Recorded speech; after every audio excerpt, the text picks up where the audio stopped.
mientras os vais colocando, personalmente quería deciros que esta mesa para mí es la mesa más importante del Congreso. Es la primera vez que tras 20 años y 10 ediciones nos ponemos delante de un espejo para escuchar a aquellos por los que trabajamos, por las personas. Personas mayores sanas y no tan sanas, personas jóvenes dependientes y también a sus cuidadores.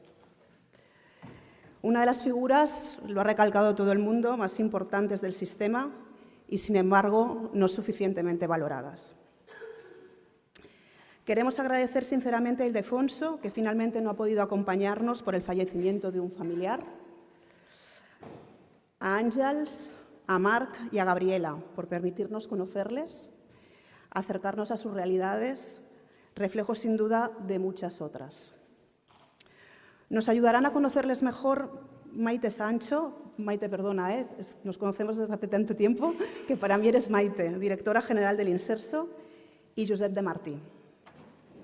Me voy a detener aquí un momento porque, aunque no lo sabe, Josep no necesita presentación.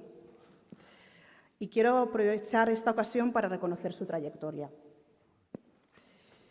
Josep, me atrevo a decir, sin riesgo a equivocarme, que más de 3 décadas en el mundo de la gerontología y los servicios sociales es una de las voces más autorizadas del sector y, sin duda, una de las personas más queridas.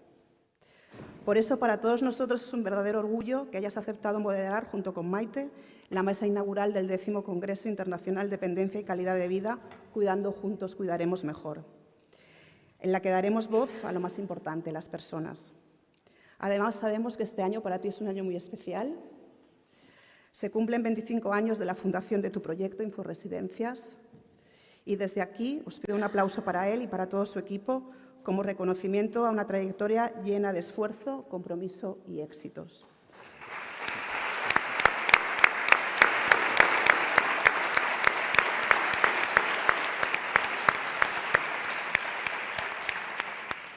Y ahora, sin más, y te dejo ahí la patata, damos paso a la mesa inaugural en la que iniciará Maite Sancho para escuchar, compartir y reflexionar con quienes representan la esencia de las personas por las que trabajamos.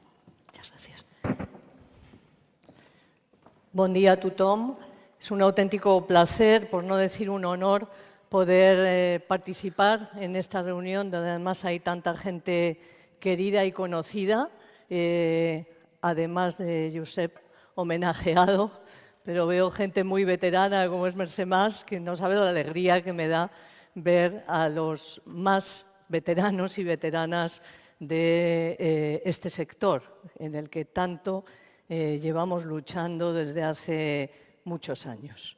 En este caso me toca representar al Instituto de Mayores y Servicios Sociales y al Ministerio de Derechos Sociales con todo el orgullo y todo el honor de poder colaborar en una sesión como esta. Y mucho más en poder colaborar en una sesión que está dedicada a escuchar, ¿no? Yo, de alguna manera, querría felicitar, además, la iniciativa de este congreso, que si no recuerdo mal tiene 10 años o algo más, o por lo menos yo conozco como de siempre, ¿no? Pero me gustaría, sobre todo, resaltar la capacidad de escuchar, porque la capacidad de escuchar, doctor José María Vía, es la capacidad de aprender, y la capacidad de aprender es la capacidad de cambiar. Por lo tanto, yo creo que se nota, y esto se nota y mucho, se nota en todos y todas, pero se nota también en el programa de este congreso, que es un auténtico gusto poderlo ver, y sobre todo en abrir escuchando. En abrir la sesión inaugural escuchando a los y las interesados sobre las políticas y sobre las acciones cotidianas relacionadas con las personas fundamentalmente que necesitan apoyos y cuidados, pero también con el sector de envejecimiento que, como podéis comprobar, florece cada día, lo cual es un indicador muy, muy importante para una sociedad como la nuestra. Desde el Inserso solamente compartir con vosotras y vosotros que estamos llenos de desafíos muy importantes.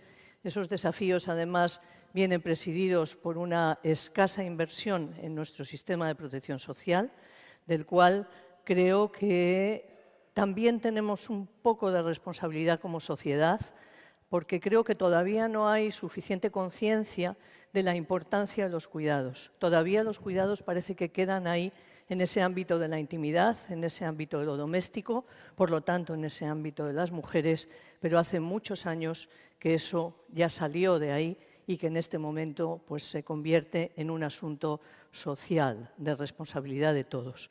Por eso felicito una vez más el lema, ¿no? Claro, es que solamente podemos construir juntos, solamente, ¿no? Porque los sistemas de protección social, aún en los países más punteros, pues cubren una parte, pero solo una parte de las necesidades de las personas que necesitan cuidados, pero luego hay otro montón de agentes, fundamentalmente las familias, como no, que son las que de alguna manera sostienen el sistema, además de todos los sistemas sanitarios, sociales y, como no, la comunidad.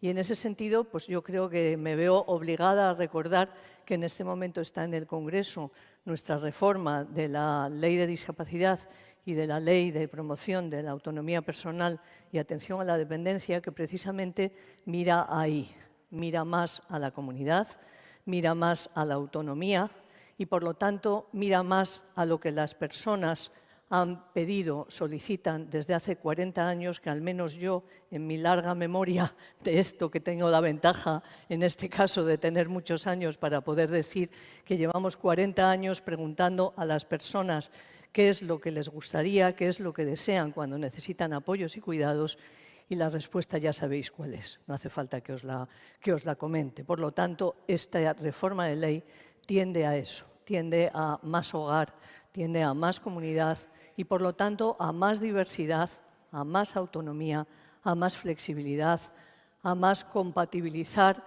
servicios, recursos, apoyos, acción voluntaria, familias, sistema sanitario, sistema social y todos los que tienen algo que decir. Así que no quiero extenderme, sí quiero transmitir y compartir con vosotras y vosotros la ilusión de que esa reforma se pueda llevar adelante a pesar de tener poco dinero, pero es un asunto conceptual y, por lo tanto, los asuntos conceptuales son muy importantes para poder ir por una línea adecuada que responda realmente a los intereses de las personas o no tanto como el proyecto de ley que aprobamos en el año 2006. Ojalá los responsables elegidos por nosotros, por vosotros y por mí, respondan a los intereses de las personas y no a otro tipo de intereses que a veces hacen frustrar proyectos interesantes y bonitos como es este. Creo que además de eso, pues me toca presentar a Josep, pero ya se han dicho muchas cosas de él y yo tengo que decir que le conozco hace 2000 años aproximadamente, porque pertenecemos a ese grupo de activistas en realidad por el asunto del envejecimiento y, bueno, pues además de que, como la mayoría sabéis, pues es un jurista, es un inspector de servicios, que se le nota mucho por su cabeza estructurada, pero luego ha sido un promotor también del conocimiento, un promotor de la información a través de inforesidencias y, sobre todo, y yo le tengo que agradecer aquí públicamente también, dispuesto a evolucionar con el cambio, dispuesto a adaptarse, como la mayoría de los que estamos aquí, a escuchar más a las personas. Entiendo que por eso estás hoy aquí, Josep. Muchísimas gracias por tu colaboración durante todos estos años y enhorabuena. Así que te cedo la palabra y también a los miembras, suena muy mal, de la mesa. Muchísimas gracias. Muy bien. Pues vamos a hablar, soy un poco vanidoso, me encanta que hablen de mí, pero hoy no era hablar de mí lo que toca. Estoy encantadísimo, agradecidísimo a la Fundación Edad y Vida por invitarme, porque la verdad sí que esta mesa me gusta especialmente. Y me gusta especialmente por un tema. Llevo más de 30 años, llevamos más de 30 años trabajando y hemos visto el camino que se sigue andando, todavía estamos casi al principio, de pasar de atacar necesidades a respetar preferencias. Y parece que las necesidades son como de colectivos. Y ahora estamos en una mesa en que digo, mira, les presento a una persona que va en silla de ruedas, un discapacitado, una señora mayor, una anciana, una cuidadora, ya sabemos, pero durante mucho tiempo parece que necesitábamos meter a la gente en colectivos para saber qué necesitaba ese colectivo y atacar eso. Pero cuando vamos avanzando y vamos viendo, sobre todo a medida, yo creo, individualmente cuando avanzas profesionalmente y colectivamente cuando te comparas con lo que están haciendo en otros sitios, cuando lees lo que se está estudiando en otros sitios, dices, esto de los colectivos está muy bien hasta cierto punto, pero detrás de cada colectivo hay personas. Y personas que cuando te explican lo que quieren, lo que necesitan y lo que prefieren, sorprenden. Y cuando cambias de perspectiva, cambias de forma de actuar. Entonces, Edad y Vida, a ver, podríamos decir, es el 10º congreso, no es que sea la primera vez, siempre se ha preocupado. Aquí tenemos a gente entre el público que después voy a mencionar para también sonrojar a otras personas, pero la idea es que si hablamos con las personas y vemos cómo ven ellos la realidad y vemos que solamente una parte de su realidad puede ser causada por el envejecimiento, por la discapacidad, por la dependencia, entonces podemos como sociedad actuar de una forma mejor. Entonces, esta mesa la verdad es que tenemos a una persona que no está con nosotros, que es Ildefonso, que después lo voy a presentar, pero yo voy a hablar como si él estuviese aquí con nosotros y además le vamos a poder ver en un vídeo después, porque es muy importante también que él aporte su testimonio. Entonces, voy a seguir el orden que tenemos aquí. Voy a empezar con Marc Alís, que bueno, hemos estado hablando antes de la jornada y me hace gracia porque él es arquitecto, pero en tu currículum pone para arquitecto. Entonces, vamos a empezar dando unos 5 minutos a cada uno. Solamente digo que eres arquitecto. Te voy a dejar que a ti que digas tu perspectiva, tu testimonio, digamos, y de todo lo que hemos hablado, lo que quieres compartir con todo este auditorio. Por favor, Marc. Vale, pues muchas gracias. Un poco lo de para arquitecto es un poco invención mía, porque decirme arquitecto a veces me costaba. Y un poco, estoy aquí un poco para contaros mi historia resumida. Y, a ver, precisamente soy arquitecto por lo que a mí me pasa. O sea, yo tengo distrofia muscular de Becker, que es hermana de Duchenne, y entonces lo que pasa a mí es que los músculos se van deteriorando. Entonces yo con el tiempo voy perdiendo mis músculos y esto yo me enteré a los 12 años. Entonces, desde los 12 hasta los 18 es cuando yo decidí convertirme en arquitecto, un poco por algo que sucedía, bueno, un poco... El elemento catalizador fue a los 18 años que yo tenía que elegir carrera universitaria, estaba con selectividad, exámenes, bachillerato, todo esto. ¿Y qué pasaba? Que en mi casa había escaleras. O sea, el bloque de edificios, pues había escaleras y estuvimos debatiendo con los vecinos de poner un ascensor porque, básicamente, como mínimo, 2 personas, mi hermano y yo, necesitábamos poder llegar a casa. Y entonces, tras varias reuniones, tener ya el proyecto un poco, el anteproyecto ya estructurado, hubo vecinos que se negaron. O sea, decidieron que su capacidad económica no era suficiente como para pagar el ascensor o estar en el bajo si no les hacía falta. Entonces hubo como un poco de disputa con los vecinos. Y casi para mi familia fue más fácil abandonar el hogar que entrar en pleitos y estar pues 5 años mal subiendo escaleras. Y entonces ese momento yo es cuando me di cuenta que hacía falta que hubiera arquitectos que pensaban en gente como yo, ¿no? Pues que una familia no tuviera que abandonar el hogar porque el edificio ya se concibió sin accesibilidad. Y entonces es cuando me hice una promesa que fue pues... Cuando acabe la universidad y sea arquitecto, lo que tendré que hacer será conseguir que ninguna otra familia pase por mi situación. O sea, personas con Duchenne o con Becker, que es lo que más conozco, no tuvieran que pasar por eso, ¿no? Entonces cursé mis estudios, me especialicé en accesibilidad, que hace falta especializarse porque en la carrera te enseña muy poquito sobre accesibilidad. Y como no encontraba trabajo ni despachos que admitieran este tipo de movilidad, o sea, o no había baño o no había formas de acceder, Hice mi consultoría y lo primero que hice fue asesorar a una familia con Duchenne, en plan, ¿qué necesita su vivienda para poder seguir viviendo en su hogar sin tener que irse a un piso accesible? Solo pues cambiando puertas o haciendo pequeños ajustes, pues esa familia se pudo mantener y yo sentí un poco que empecé a cumplir mi promesa. Muy bien, muchísimas gracias. Vamos a volver después a hablar contigo y seguimos, pues vamos a hablar con el estereotipo. Una señora mayor, ¿no? Una señora mayor.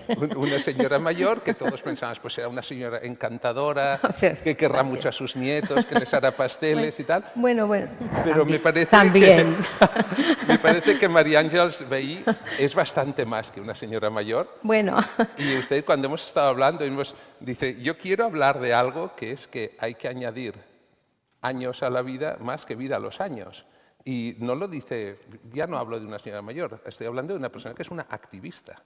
Una activista no solo de ahora, sino que lleva tiempo. Y Sí. le voy a dejar que sea usted la que en unos 5 minutos nos hable de esto que hablamos, de su testimonio. muy bien. Pues mire, me llamo Ángela Vehí, tengo 90 años y tengo 4 hijos, 5 nietos y me he dedicado toda mi vida a la enseñanza. Era maestra y profesora de francés. A partir de aquí, cuando llegué a la edad jubilativa, pues claro, me jubilé, pasé a formar parte de la clase no activa. Entonces, tuve que operarme de una lesión muy importante en la espalda que me obligó pues, a un largo periodo de tiempo sin poder hacer nada. Pero en cuanto me repuse, decidí que yo no podía quedarme bajo ningún concepto inactiva, porque no lo había sido durante toda mi vida y que entonces esto no lo podía. Yo no podía quedarme inactiva porque no estaba en mí. Y vivo en Girona, en la calle San Daniel, es un barrio periférico, y con 2 compañeros más nos dimos cuenta de que allí hacía falta pues, un sitio de reunión. Porque claro, hemos de pensar que la gente necesita tener vida social. Esto se ha olvidado muchas veces, que los hombres somos sociales, que las personas somos sociales. Y claro, esto pues, nos llevó allí a fundar la Associació de Gent Gran de la Vall de Sant Daniel. Entonces allí hacíamos actividades, teníamos hacíamos diversas actividades que, en fin, adaptadas según los gustos de cada clase social. Y así estamos. Pero, bueno, hemos de tener en cuenta que la medicina ha hecho unos progresos impresionantes y que, claro, la vida de las personas también se ha ido alargando. Si recordamos a nuestros abuelos con 60 y pico años sentaditos en la butaca con el bastón, claro, a nuestra edad esto pues parece que no se entiende mucho. Pero vaya, actualmente, al haber esta esperanza de vida tan grande, pues lo que ha ocurrido es que la sociedad no lo ha asimilado lo suficiente, para mi entender, porque no nos han valorado. A este grupo de gente mayor no se nos ha valorado. Incluso se nos ha despreciado un poquito. O sea, ya no servíamos. Solo servíamos para buscar a los niños a la escuela, darles la merienda. Cuando los papás se querían ir de viaje, pues eso, quedarnos con los niños. Pero, por favor, nosotros necesitamos también nuestro tiempo y necesitamos nuestro espacio. Pero el nuestro, el de cada cual. No porque la familia no nos haya de importar, claro que sí, naturalmente, pero es que necesitamos otras cosas. Entonces, para motivar a la sociedad a que vea en nosotros a alguien que no es inactivo, que somos personas que tenemos algo que la mayoría de la sociedad no tiene, que es la experiencia, debemos enseñarles a aprovechar esta experiencia, a aprovecharse de esta experiencia, que la ofrecemos voluntariamente, y la ofrecemos de una manera pues, con mucha fe en que piensen en nosotros. Entonces, a raíz de esto, hemos considerado que había que valorar la relación intergeneracional. ¿Me permites un momento? La relación intergeneracional es lo que te voy a preguntar. ¿Me querías preguntar? Bueno, pues entonces, no lo diré ahora. Si me permites, voy a continuar presentando a Gabriela. Muy bien, y después continuamos perfecto. con la conversación. Perfecto. Gabriela Paz, a mí cuando hablamos y nos conocimos me pareció que eres una persona con dos vidas, ¿no? Como un personaje de una película. Okay. Tenemos aquí pues, a una periodista, escritora, con experiencia como reportera, editora, columnista, traductora del inglés, con trabajos, ha trabajado en Ecuador, ha trabajado en Estados Unidos, ha trabajado en España, pero de repente, yo no sé, en las películas pasa algo, ¿no? Cae un satélite, te muerde algo, un tsunami, y entonces te conviertes en una cuidadora sudamericana. Y de repente coges el estereotipo de la cuidadora sudamericana, eres una persona cariñosa, eres una persona paciente, eres una persona, la cuidadora sudamericana. Y tú me dijiste, es un cambio duro de ser un profesional. Yo querría, si nos lo querrías compartir y verlo en primera persona, cómo lo estás viviendo y cómo has vivido este proceso. Muchas gracias. Yo había escrito algo porque me es más fácil leer, pero estoy encantada con lo que acabo de oír, bueno, de Mark y de Ángel sobre todo, porque esto es lo que veo cada día. La energía, la decisión, la capacidad de movilizar cosas de la gente mayor que desde fuera, incluso a veces por las propias familias, se las encasilla como personas que ya no saben decidir, que ya no saben qué hacer con su dinero, que ya no saben qué hacer con su tiempo, que es mejor, como decimos los ecuatorianos, darles decidiendo, o sea, decidir por ellos. Entonces, me encanta ver una vez más, como veo en mi trabajo, que eso puede ser también un estereotipo. Vale. Ahora serán los primeros 5 o 7 minutos, ¿vale? Y después seguimos hablando. Sí. Vale. Bueno, yo soy Gabriela Pazimiño y ya la presentación de mi parte, digamos, profesional de vida como comunicadora, la has dicho, Josep, entonces no me quiero extender mucho ahí, pero soy también profesora de español de adultos mayores, soy madre de 2 chicos, soy migrante, soy cabeza de familia. Y casi como una consecuencia natural de ser migrante, he sido camarera, dependiente en el bar de un camping, limpiadora y ahora desde hace 5 años cuidadora de personas mayores. Personas como la Rusé, la primera persona que cuidé, una señora muy amable y muy asustada por la conciencia que tenía de que su mente iba perdiendo certezas. La Susana con su dependencia del tabaco, el José, la Pepa, la Dolores, que es muy firme y muy amable a la vez, tanto como para sacar esquejes de sus tiestos y compartirlos conmigo. La María, las hermanas de Campagá que viven en su universo particular de cubiertos de plata y comida puntual a las 12 del mediodía, el matrimonio de ancianos que cuando no hay nadie más para asistirlos cuidan uno del otro como pueden, la Pepa que sospecha de quien la cuida y controla minutos y objetos, entre esos los manteles que siempre se le pierden, la María Luisa, a la que yo, con cero conocimiento de enfermería, cuidaba y limpiaba sus heridas de un cáncer en el pecho.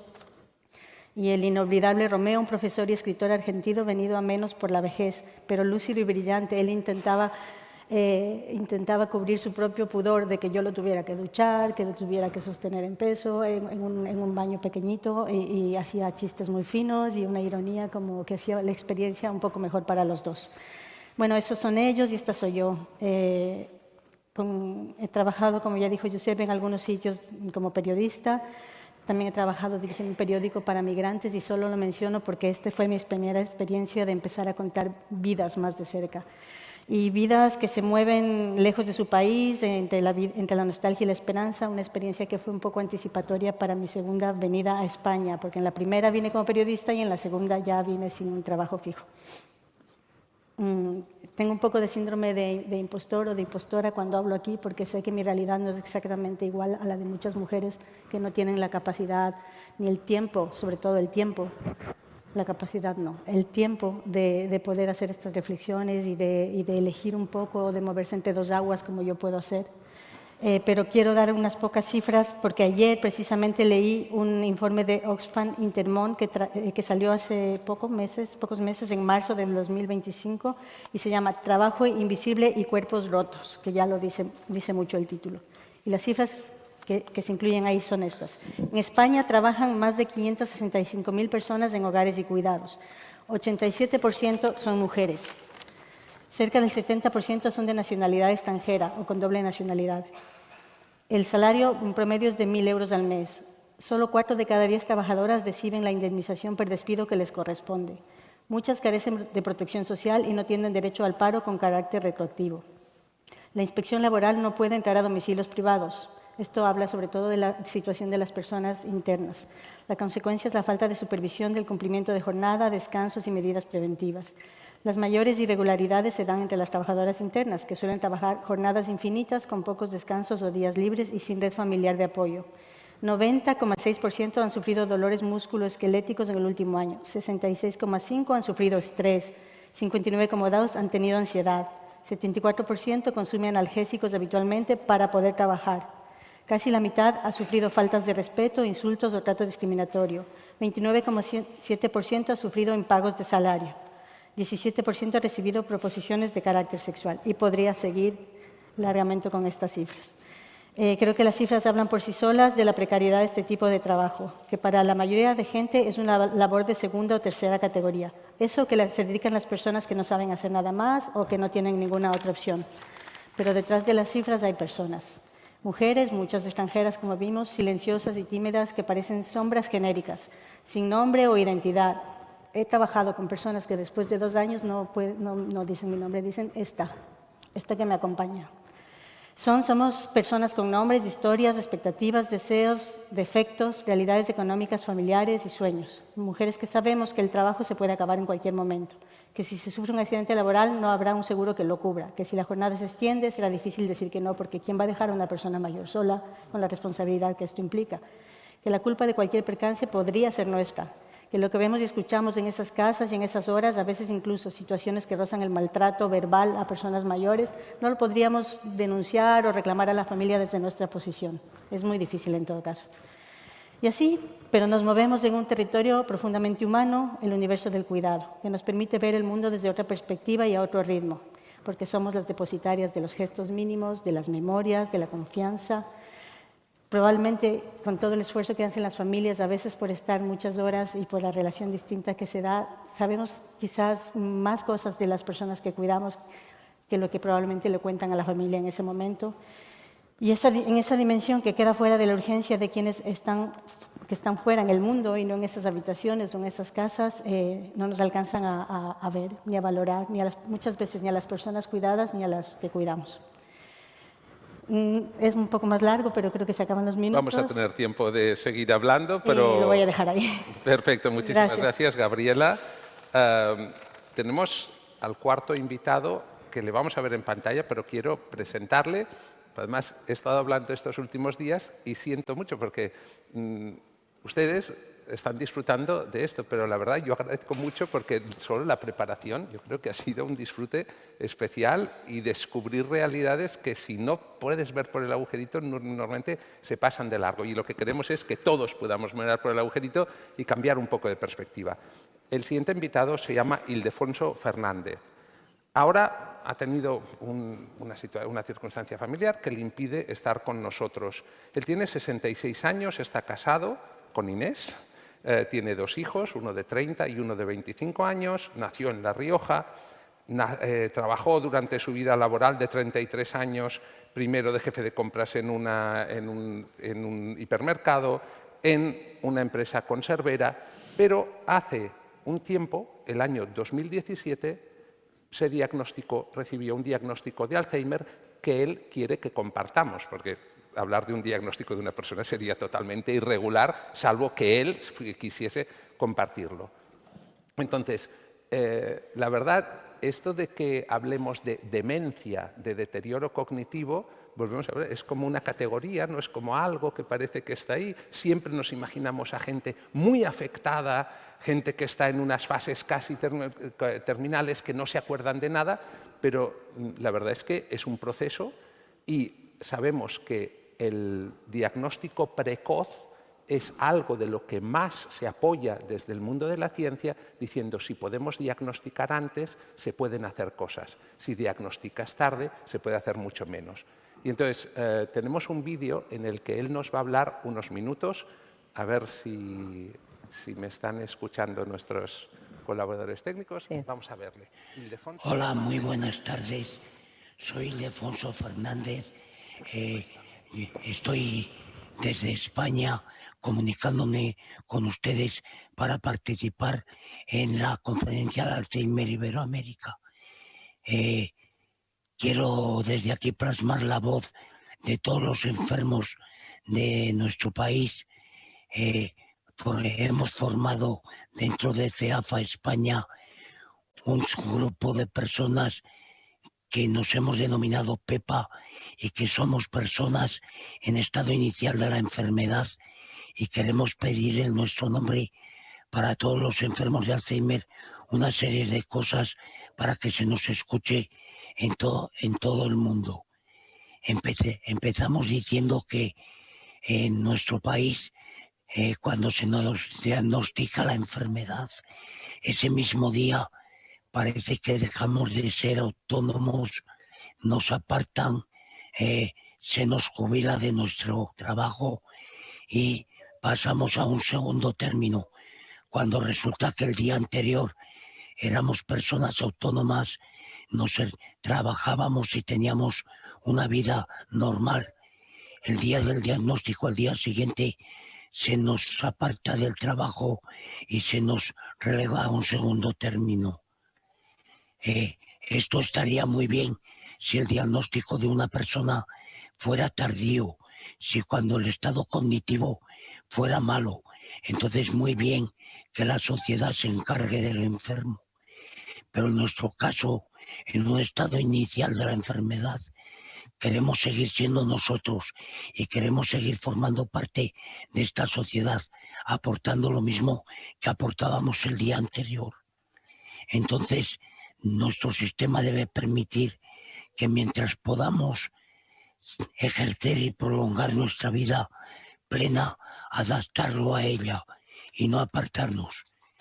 No queremos sociedades que nos estigmaticen y que sean excluyentes con la demencia. Necesitamos sociedades que sean amigables con la demencia de Alzheimer. Necesitamos que se nos entienda y se nos escuche. Debemos ir avanzando en este sentido. No podemos dejar de trabajar el día anterior cuando aún estamos preparados para seguir trabajando. Deben adaptarse los trabajos a la persona y formar parte para seguir perteneciendo a una sociedad normal. Muy bien, muchas gracias. Les puedo decir que si buscan su nombre, Ildefonso Fernández, y ponen Alzheimer o CEAFA o PEPA, que por cierto, no hemos dicho, PEPA es panel de expertos, tengo aquí me van a permitir, panel de expertos de personas con Alzheimer. Si ponen esto en Internet pueden encontrar. Hemos seleccionado un fragmento de 3 minutos que permitiese entender el programa. Hay, no fragmentos, hay vídeos explicativos, hay documentación, o sea, les recomiendo, la verdad, que lo miren. Entonces, a él tenía una pregunta que se la voy a hacer a ustedes, pero quiero que la piensen porque él me dijo que le gustaría contestarla aquí, que era, hemos dicho que es muy importante desde un punto de vista, entre comillas, terapéutico, el diagnóstico precoz. Pero yo le pregunté, ¿y es importante que tu familia, tus amigos, tus compañeros, que todos lo sepan cuando te han diagnosticado? Y me dijo una cosa, dice, es que esto da mucho de sí, pero esta respuesta yo la dejo en el aire, pero creo que nos podría quedar en la cabeza y cada uno ir diciendo cómo reaccionarías si tu compañero de trabajo, tu primo, tu vecino, tu amigo te dice, tengo 56 años, me han diagnosticado de Alzheimer, en relación con lo que nos ha dicho él. Vale, entonces vamos a volver y vamos a empezar con tenía una pregunta para cada uno y vamos a empezar otra vez con Marc y tengo que hablar un poquito de mi historia en relación con la tuya. Yo estudié el máster de Gerontología Social de la Universidad de Barcelona, de Ricardo Moragas, el año 92, y teníamos un profesor que se llamaba Enrique Rovira Veleta y que era no solamente profesor, también era arquitecto. Él también tenía movilidad reducida, pero era un activista, era un verdadero activista que sus clases se convertían casi en una reivindicación. Él participó mucho y gracias a él y otras personas, Barcelona se transformó con los Juegos Olímpicos, pero él siempre nos decía una cosa, decía, a ver, cuando diseñas una residencia para personas mayores, no la diseñes pensando que los mayores vayan en silla de ruedas. Decía, tú diseñala pensando que quizá el psicólogo es ciego o la trabajadora social va en silla de ruedas. Esto era el año 93. Y mi pregunta era, si conoces a Rovira Veleta, y hemos mejorado. Si desde el 93, voy a decir algo, tú naciste en el 92, o sea Sí. que esto me lo dijeron cuando tú acababas de nacer. ¿Tú crees que estamos por el buen camino? Vale. Bueno, precisamente Enrique es uno de los mentores que yo tengo de accesibilidad. De hecho, era el director del posgrado que hice y sigue igual, ¿eh? O sea, sigue con el activismo porque es la única forma de que te hagan un poco de caso. Y yo creo que, evidentemente, desde el 92 que nací yo, hemos mejorado muchísimo. O sea, al menos en Barcelona ha habido un progreso y, bueno, a nivel estatal y en Cataluña han habido normativas bastante más avanzadas que las que teníamos. Entonces, vamos por el buen camino. Lo que nos falla un poco es el criterio de aplicación, yo creo. O sea, a veces las normativas al final eso es lo mínimo de lo mínimo que que tienes que cumplir para que una persona pueda moverse. Pero falta ir un paso más allá de las normativas. Al final no podemos ceñirnos a un solo perfil y la normativa es muy amplia porque hay muchos perfiles, ¿no? Y lo que sería accesible para Enrique, que él va en silla por lesión medular, no sería lo mismo que para mí, que yo los brazos tampoco puedo utilizarlos. Entonces, nos falta un poco el prisma de ir más allá de lo más mínimo. Y luego, bueno, superar el conflicto entre normativas. O sea, hemos avanzado mucho, pero cuando te encuentras con patrimonio, no tocamos una piedra y habría formas de no tocar piedras y hacerlo accesible, pero hace falta un poco el diálogo con todos los entes, ¿no? Al final hemos de hablar con los de patrimonio y por qué los comercios no pueden ser accesibles. Pues el escalón pues cómo lo solucionamos o qué medidas le ponemos al comercio para que sea accesible. A veces solo hace falta una rampa de quita y pon en un comercio de casco antiguo que no puedas hacer ninguna reforma, pues pones una rampa, subo y la vuelves a quitar. Pues nos falta esa vuelta de tuerca. Y una cosa, la FEIL hace meses que una de los ascensores no funciona. De manera que alguien con silla de ruedas puede ir de Barcelona a Calafell, pero no puede ir de Calafell a Barcelona. Porque cuando bajas del tren, y yo lo veo como una anécdota, pero ¿es algo anecdótico de verdad o es un problema que tú puedes vivir que afecta a tu vida seriamente? Vale, bueno, para mí es un problema que se repite continuamente. O sea, yo no voy a Calafell, entonces yo no sé que ese ascensor no funciona, pero yo, por ejemplo, yo estudiaba en Sant Cugat y cuando ponían el cartelito en la estación de Sant Cugat, pues yo no podía ir a la universidad. O sea, básicamente tienes que volver a coger el tren, ni siquiera podía dar la vuelta. O sea, tenía que ir más adelante a una parada que yo podía dar la vuelta. Igual tenía que ir hasta Tarrasa, dar la vuelta y volver. O al otro ascensor o para casa, depende. Y cuando lo dices, ¿encuentras empatía o estás estropeado y ya está? Esta es la respuesta, digamos, de la sociedad, de la institución. Es una respuesta que entiendes tú. Ya no hablo de las personas con discapacidad. Tú, cuando vas a Sant Cugat y dices, no puedo bajar, me voy a Tarrasa, doy la vuelta, cojo y me voy al otro lado. Claro, hay dos reacciones. Al final te sueles encontrar con el que esté en la estación o con el guardia y que lo primero que te dicen es, bueno, te ayudamos nosotros. Depende, hay personas que no pueden ser ayudadas fácil, o si mi silla pesa pues X kilos, pues igual no se puede bajar, o igual por mi integridad física prefiero que no me bajen, porque si se tuerce algo me voy al suelo. Entonces al final eso es lo primero, y lo segundo que te dicen es, bueno, pon una denuncia. O sea, casi siempre cuando no van al ascensor me dicen, pon una denuncia. Tendría que funcionar y como no, pues pon la denuncia, y si mucha gente pone denuncias al final todo funciona, pero es un tema de competencias. Al menos esto, si depende de Renfe, sé que es un poco más complejo. Muy bien. Después te haré aún otra pregunta. Vamos muy bien de tiempo para hacerla. Y vamos con María Àngels. Antes, perdón, es que te he cortado porque No. teníamos un tema muy No hay interesante, problema, no pero hay yo problema. pensaba que era un tema que en sí mismo daba para esta pregunta, bien. que es que hablamos de generaciones. Sí. Y parece, vuelvo a decir una cosa mía, he cumplido 60 años este año y he descubierto Eres que era... jovencito. Ay, gracias. Pero bueno, gracias, no sé, ahora puedo ir a Senior Living. De repente hacen pisos para gente de más de 60 años. Ahora ya puedo ir con mi madre a vivir a un piso. Pero esta idea de las edades frontera, de decir, pues cuando tú eres hasta una edad parece que eres niño, adolescente, joven y de repente eres mayor. Me parece que tienes una visión muy clara sobre que hay que romper los departamentos estancos, ¿verdad? Completamente. Pues por favor. Completamente. Debido a esto que decimos que en la sociedad nos tienen a este colectivo de mayor de 65 años, porque cuando nos jubilamos nos dicen que ya pasamos a la clase pasiva, bueno, pues claro, entonces hemos reaccionado de una forma que tenemos que contar a la sociedad quiénes somos, porque la sociedad en general no nos conoce y si nos conoce mal. Entonces hemos promocionado la relación intergeneracional y hemos empezado pues, por el principio, digamos, por el principio de las generaciones. Los niños, los adolescentes, los jóvenes. Tener una relación intergeneracional con ellos. ¿Esto qué quiere decir? Quiere decir no solamente que los jóvenes o los niños hagan compañía a un determinado señor en un determinado día de la semana y le lean el periódico a aquella señora que no ve bien o que sí, que también, todo eso, perfecto. Pero queremos ir un poco más allá. Bueno, un poco o un mucho más allá. Y es que esta relación intergeneracional represente que ellos aprendan de nosotros, pero que nosotros también aprendamos de ellos, para así conocernos mejor.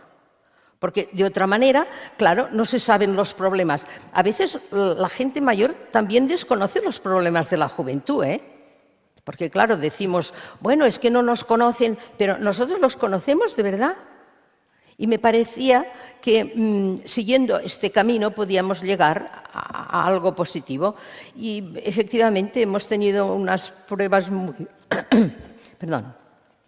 Hemos tenido unas pruebas muy importantes con colectivos de chicos de las escuelas que en el centro del que soy presidenta, de San Daniel que les decía antes, pues tenemos un horno de fusión de vidrio y en estos momentos pues estamos haciendo joyas, bandejas de vidrio fundido. Esto se lo comentamos una vez a los niños, y les dijimos, ¿os gustaría verlo? Encantados. Vinieron, se lo enseñamos y les dijimos, mira, ahora vamos a hacer la diada de la gent gran de Girona, en el auditorio de Girona. ¿Y en qué podríais participar vosotros? Desde luego se les ocurrió. Dice, ¿sabes qué podríamos hacer? Nosotros hacíamos un desfile de modelos de estas joyas que vosotros habéis hecho. Esto es relación ¿Sí? Porque, claro, entonces allí ellos habían aprendido y nosotros de ellos. Porque es que a veces, a mí en una de las reuniones me tocó la fibra sensible, que vino, cuando terminamos de hablar, vino una niña y me dijo, ¿te puedo abrazar? Por Dios, me quedé de piedra, de verdad. Además, con la carita que me lo dijo. Pero es posible. O sea, este problema no existe solo en la gente mayor, sino también en los jóvenes. De ahí que sea necesaria esta relación intergeneracional para mí. Muchísimas gracias. Aún vamos a tener tiempo de otra pequeña intervención, Muy bien. pero la verdad es que antes he dicho que quería mencionar a alguien de la sala y la voy a mencionar ahora. Tenemos entre nosotros a Mercè Mas, que es otra activista del sector que, a ver, te tengo delante, llevamos muchos años y es otra de las personas que yo creo que ha puesto cara a que no existe la gente mayor o las personas mayores, sino que cada persona mayor es una persona diferente y cada persona mayor, en la medida en que puede hacer cosas, las hace. En la medida en que lo que te encuentras es que te digan, calla, tú quieta, tú calladita, mejor quédate en casa. Que no. Cada vez que hacemos eso, lo que estamos haciendo es poner esas mantas de peso encima que impiden que tengamos lo que hoy estamos teniendo aquí. Y volvemos con Gabriela. Gabriela, yo te quería preguntar una cosa, porque hoy tenemos ante nosotros, pues en este congreso hay representantes de la administración, de sociedades científicas, de asociaciones patronales, hay profesionales. Entonces, si tú pudieses enviarles un mensaje, uno, que cuando acabe el congreso lleguen a su oficina y digan, me acuerdo de una cosa de este congreso, bueno, de esta mesa, digamos, que también se acuerden de las otras mesas. ¿Qué sería lo que te gustaría que se llevasen desde tu perspectiva y tu vivencia? Hay muchísimas cosas, pero... Bueno, dos. Puede. Pero, o sea, quizás lo que yo diría es que, lo que estamos repitiendo todo el momento, ¿no? Que hay un gremio, hay un colectivo, pero hecho por personas, ¿verdad? Por personas. Cada mayor es una persona mayor diferente. Cada cuidadora trae una historia diferente. Entonces, estas capas que nos vamos poniendo encima, estas etiquetas, yo siempre miro a la gente cuando estoy caminando por la calle con alguna persona mayor acompañándolo, veo a las cuidadoras y veo personas silenciosas, bajitas como yo, morenitas como yo o más morenitas que yo, que van pensando quién sabe en qué y acompañando a la persona mayor. Estoy segura que muchas de ellas tendrían muchas cosas que contar, incluso de lo que oyen de las propias personas mayores. Yo he oído historias maravillosas de las personas con las que cuido y son historias que se van a perder, porque cuando yo llego a mi casa tengo que seguir con el cáfago de los chicos y el trabajo, tengo más trabajos, y todas esas cosas que se van a ir perdiendo podrían estar recogidas en algún lugar. Historias individuales de las personas mayores, historias individuales nuestras, y entonces yo creo que ese es un tema. Mírennos un poquito más individualmente. Un momentito. Tú has escrito un libro y estás escribiendo otro sobre esto, ¿no? Correcto. O sea que Primero, colaborarás en que se pueda transmitir. Sí, el primero es más de la experiencia migratoria, que es una novela para jóvenes, y el segundo pues es de este universo del cuidado a gente mayor. Entonces el tema, digamos, el mensaje, yo quisiera que recalcar lo que han dicho, ¿no? Cada uno es una historia, aunque nos parezcamos todas las que vamos por la calle cuidando gente, cada uno es una historia. Y lo otro es cortito, es como dar valor. Este trabajo que es visto como la última rueda del coche, a veces objeto de burla, a veces como no sé qué más hacer, pues a ver, voy a cuidar gente. Cuidar gente es muy difícil, cuidar gente se tiene que hacer bien, y para hacerlo bien necesitamos formación, y para hacer formación necesitamos tiempo, necesitamos apoyo, necesitamos redes.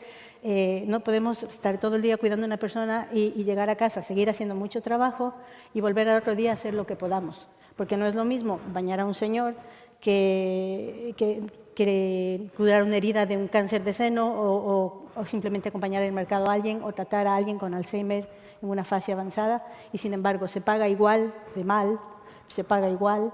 Yo siempre recuerdo esta anécdota y la menciono. Mi hijo paseaba perros en el verano, mi hijo tiene 15 años, paseaba perros y una hora de pasear un perro le pagaban 10 euros. Y yo cuidaba a una persona a la que tenía que a lo mejor sacar de la ducha, que se me podía caer, y cobraba 8 euros, pero claro, me tenía que desplazar en mi coche y entonces eso tampoco me pagaban. Y entonces al final quedaba algo así como, no sé, 5 euros. Y yo me río, pero no me río a la vez, porque es demasiado, o sea, esta es la manera en que se ve este trabajo. Entonces una cosa para llevarse me parece que es empezar a valorar en voz alta lo que están haciendo las cuidadoras y que este estatus que se refleja en mal pago, en desventajas laborales, sociales, en un montón de peros, empiece a cambiar de verdad.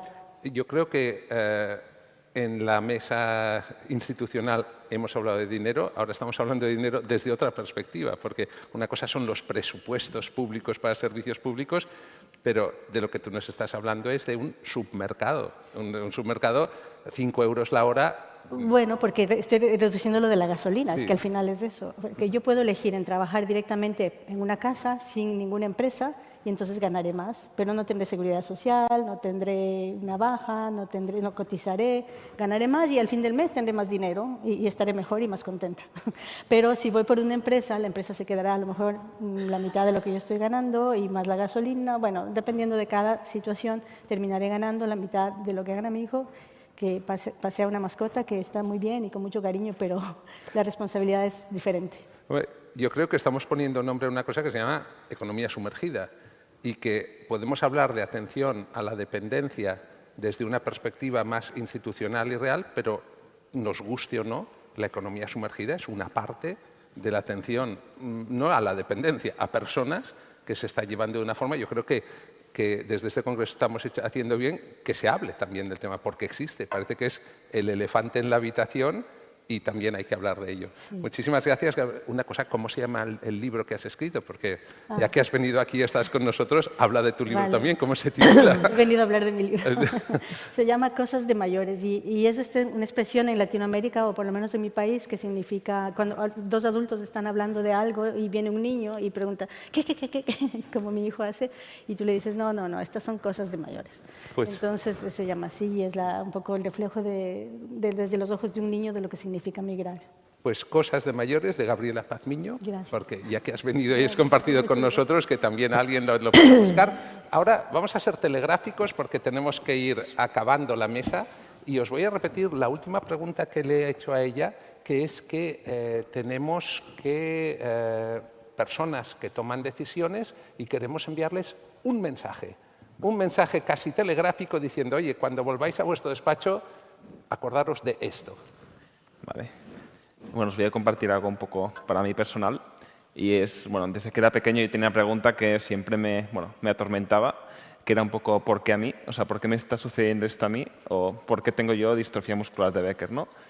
Y estudiando en la universidad me di cuenta de que bueno, esta patología, aparte de ser mi compañera negativa, por así decirlo, se convirtió en mi maestra de arquitectura. O sea, al final creo que fue mi mejor profesora de arquitectura fue tener esto, tener la movilidad básica. Yo cuando estudiaba tenía movilidad de una persona mayor. Entonces, nadie me enseñó mejor que la distrofia muscular, nadie me enseñó mejor los espacios para las personas que tener esto. Y al final, pues es un poco las ganas que tengo ahora de ser activista y de empezar a ser un poco más como Enrique y aprovechar este conocimiento que yo llevo ya de serie en mi genética. O sea, literalmente lo tengo en mis genes y es algo que me perjudica, pero yo quiero que sacarle el valor positivo. Y bueno, trabajar juntos con todas estas instituciones que estáis aquí hoy, pues un poco hemos de trabajar juntos, pacientes, arquitectos, científicos, o sea, un poco todo el mundo para mejorar la vida de todas las personas, incluyendo las personas mayores y las personas con diversidad funcional. Pues María Ángel, por favor.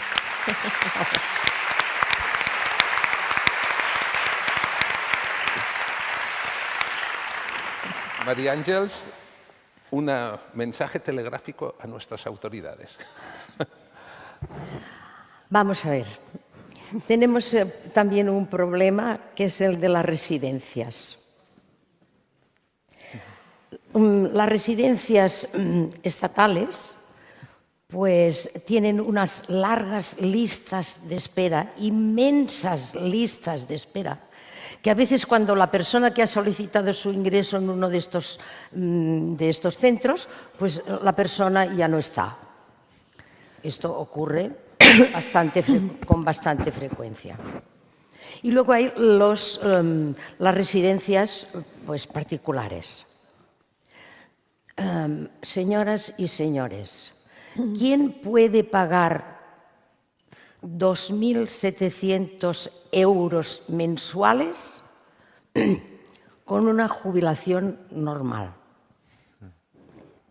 Un verdadero escándalo. Claro, después lo que decía la compañera de que podríamos hacer sería incentivar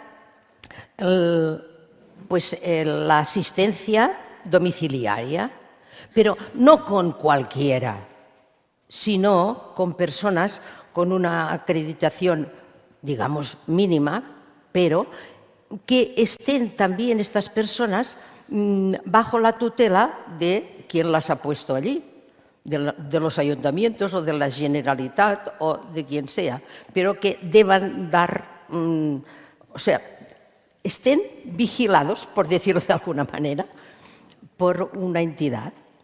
Eso es lo que me parece a mí que estamos muy mal en este aspecto. Muchísimas gracias. Yo creo que también se merece un aplauso.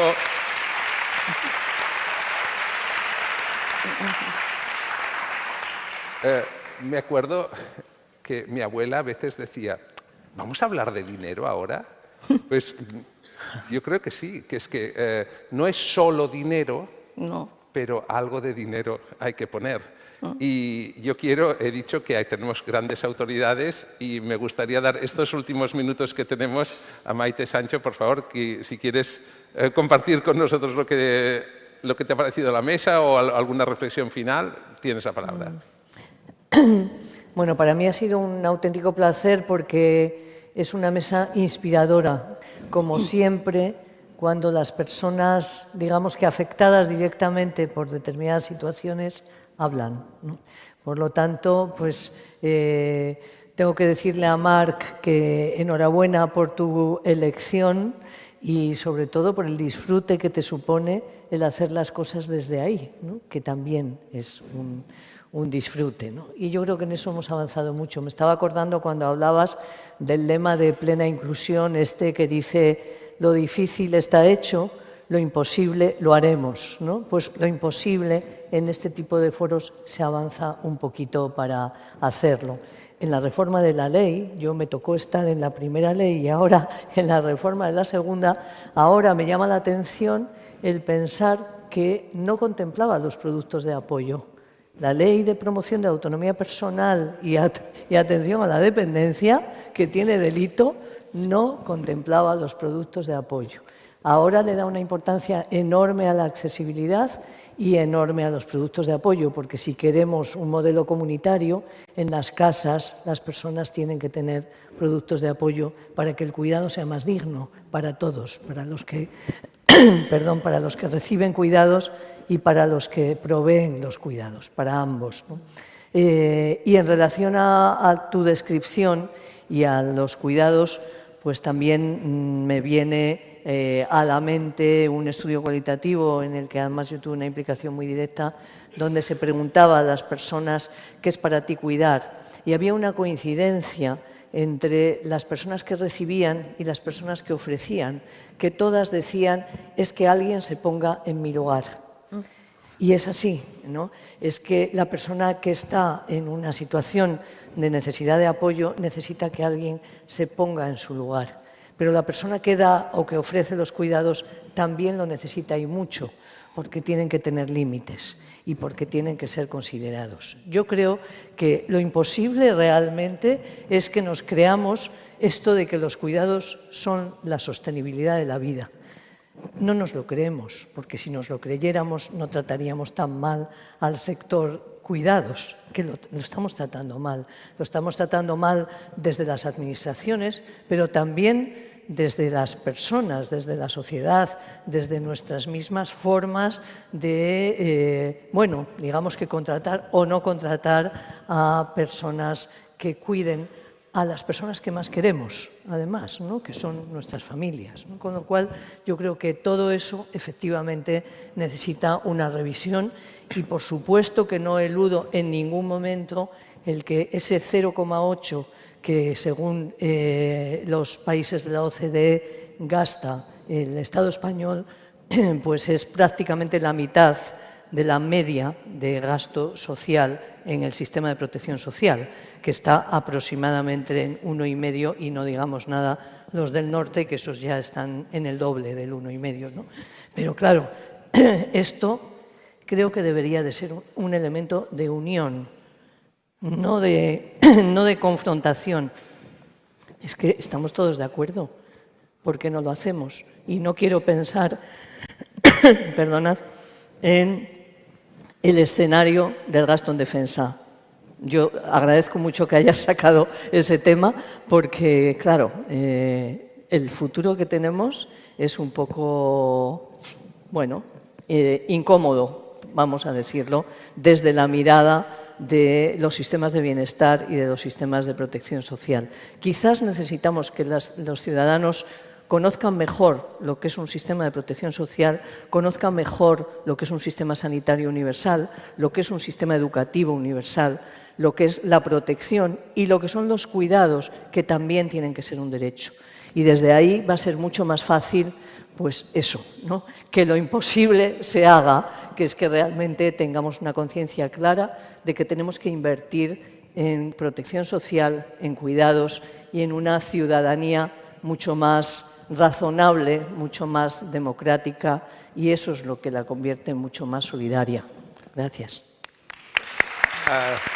Muchísimas gracias.